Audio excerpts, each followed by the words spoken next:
So welcome back to my channel mga birds. So ito nga pala yung katian ng kasama ko mga birds.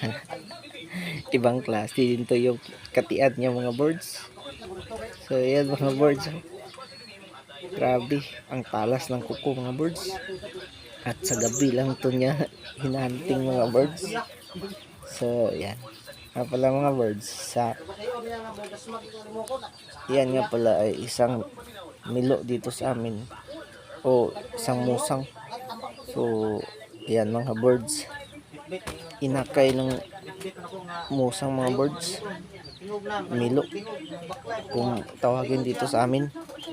So nahuli yan nung nakaraang araw mga birds at nilagay muna dyan sa halwa mga birds, sa kids, kasi aalagaan daw nila.